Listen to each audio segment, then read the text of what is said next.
Gardening से related video देखने के लिए सब्सक्राइब करें चैनल को और डेली नोटिफिकेशन के लिए क्लिक करें बेल आइकन पर। क्या आपने ऐसे फूल के बारे में सुना है जिसका सुबह अलग कलर होता है, दोपहर को अलग हो जाता है और शाम को ये अलग कलर का हो जाता है? जी हाँ दोस्तों, मैं ऐसे ही प्लांट के बारे में आपको बताने जा रहा हूँ जिसके जब फ्लावर आते हैं सुबह व्हाइट कलर का होता है, दोपहर को पिंक हो जाता है तो शाम को वो रेड कलर का हो जाता है।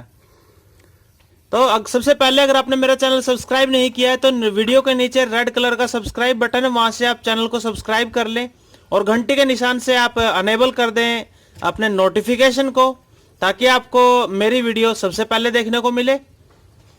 तो चलिए दोस्तों स्टार्ट करते हैं। मेरा नाम है राकेश और आप हैं आपके अपने यूट्यूब चैनल ऑसम गार्डन पर।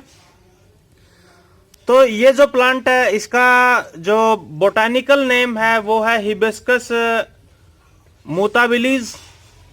मतलब इसका जो अपने नाम पर जाना जाता है, इसका चेंज रोज के नाम से भी जाना जाता है, अस्थल कमल के नाम से भी जाना जाता है और दोस्तों इसका नाम जाना जाता है कॉन्फिडरेट रोज के नाम से, डिक्सी रोजमेलो या फिर कॉटन रोजमेलो, ये सब इसी के नाम है।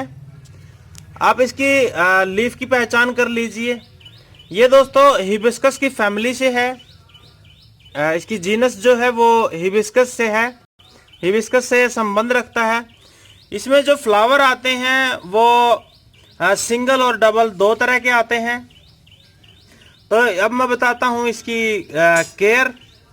तो दोस्तों सबसे पहले बात कर लेते हैं हर प्लांट की तरह इस प्लांट पर भी मिट्टी पर। तो दोस्तों इसको वेल ड्रेन सॉइल बहुत पसंद होती है। अगर आप इसको पॉट में ग्रो कर रहे हैं तो इसको आप पॉट में भी ग्रो कर सकते हैं और ग्राउंड में भी ग्रो कर सकते हैं। इसकी जो हाइट होती है वो 10 से 15 फीट तक हो जाती है। आप इसकी टाइम टू टाइम प्रूनिंग करते रहेंगे तो ये एक श्रबी प्लांट बन जाएगा मोटे वुडी ट्रंक के साथ। तो देखने में बहुत ही खूबसूरत इसके फ्लावर होते हैं। इसके फ्लावर का साइज 4 से 6 इंच हो सकता है, मतलब 4 इंच से 6 इंच तक मोटा इसका फ्लावर आता है। और इस प्लांट की दोस्तों मिट्टी वही मैंने बताया है, वेल ड्रेन पॉट में और ग्राउंड में आपकी जैसी भी मिट्टी है ये चलेगा। ये बहुत ही इजी टू केयर प्लांट है। इसकी ज्यादा केयर करने की जरूरत नहीं पड़ती। आपने पॉट में लगाया है तो आपको केयर करनी पड़ेगी, लेकिन अगर आपने ग्राउंड में लगाया है तो आपको ज्यादा केयर करने की जरूरत नहीं पड़ेगी। बात कर लेते हैं इसकी लाइट एंड लोकेशन की। तो इसको फुल सनलाइट बहुत पसंद है। इसके जो फ्लावर आते हैं वो लेट समर आते हैं, मतलब कि इसके जब फ्लावर आएंगे तो वो अगस्त सितंबर के आसपास इस पे फ्लावरिंग स्टार्ट हो जाती है। जब इस पे फ्लावरिंग स्टार्ट होगी तो आपके साथ मैं शेयर जरूर करूंगा। तो दोस्तों अब इसकी बात कर लेते हैं वाटरिंग की। तो आप इसमें वाटरिंग दोस्तों ओवर वाटरिंग ना करें, क्योंकि इसकी जो रूट्स हैं वो ऐसी होती है कि अगर आप ओवर वाटरिंग करते रहेंगे तो ये बहुत जल्दी सड़ जाती हैं। मतलब इसमें जब आप वाटरिंग करते हैं, आप मान लो आपने वाटरिंग कर दिया, जब इसकी सॉइल आपको ड्राई फील हो, ऊपर का सरफेस एरिया ड्राई हो जाए, तभी आप नेक्स्ट वाटरिंग करें। ऐसा नहीं है कि आपकी सॉइल गीली है और आप वाटरिंग कर रहे हैं, ऐसा ना करें। वाटरिंग करते टाइम आप एक बार सॉइल को चेक कर लें। सॉइल ड्राई हो गई हो तो आप इसमें दोबारा से वाटरिंग कर सकते हैं, लेकिन इसकी सॉइल टोटली ड्राई भी नहीं होनी चाहिए। अगर टोटली ड्राई होगी तो इसके लीफ जो है वो नीचे की तरफ बैंड हो जाएंगे और येलो होकर झड़ना स्टार्ट हो जाएंगे। जैसे कि ये येलो हो गया है, इस तरीके से येलो हो जाएंगे और फिर झड़ जाएंगे। इसके लीफ कम है क्योंकि इसमें पॉट इसका छोटा है, पानी की कमी हो जाती है, तो इसके पत्ते इसी तरीके से येलो होते हैं और गिर जाते हैं। अभी मैं इसको बड़े पॉट में शिफ्ट करूंगा कुछ दिन बाद, क्योंकि अभी मेरे पास पॉट अवेलेबल नहीं है। मेरे पॉट आने हैं, वो आने के बाद मैं उनमें शिफ्ट कर दूंगा इसको। तो दोस्तों अब बात कर लेते हैं इसके फर्टिलाइजर की। तो इसको कोई खास फर्टिलाइजर की जरूरत नहीं होती। आप इसमें जैसे फ्लावरिंग टाइम इसका स्टार्ट होने वाला हो उस टाइम आप इसमें फर्टिलाइजर डाल दें। फर्टिलाइजर में आप इसमें 2-4 दाने डीएपी के साथ थोड़ा सा एनपीके डालते हैं या फिर डीएपी के साथ आप ऑर्गेनिक कंपोस्ट या फिर काउ डंग डिकम्पोज हुआ अच्छे से कम 1 साल पुराना गोबर का खाद, या फिर लीफ कंपोस्ट या फिर वर्मी कंपोस्ट, आपके पास जो अवेलेबल हो वो आप इसमें दे सकते हैं।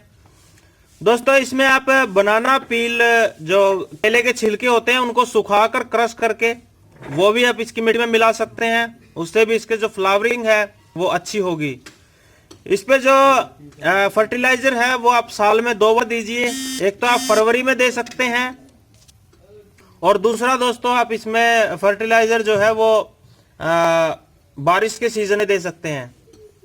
जैसे ही इसकी फ्लावरिंग स्टार्ट हो उस टाइम आप इसमें फर्टिलाइजर, उससे फ्लावरिंग स्टार्ट होने से, जैसे मैंने बताया अगस्त सितंबर में इसके फ्लावरिंग स्टार्ट हो जाती है, तो आप इसमें जुलाई में फर्टिलाइजर डाल दें ताकि जब फ्लावरिंग इसकी स्टार्ट हो तो वो आपको अच्छी फ्लावरिंग मिले, साइज बड़ा मिले फ्लावर का और ज्यादा मिले।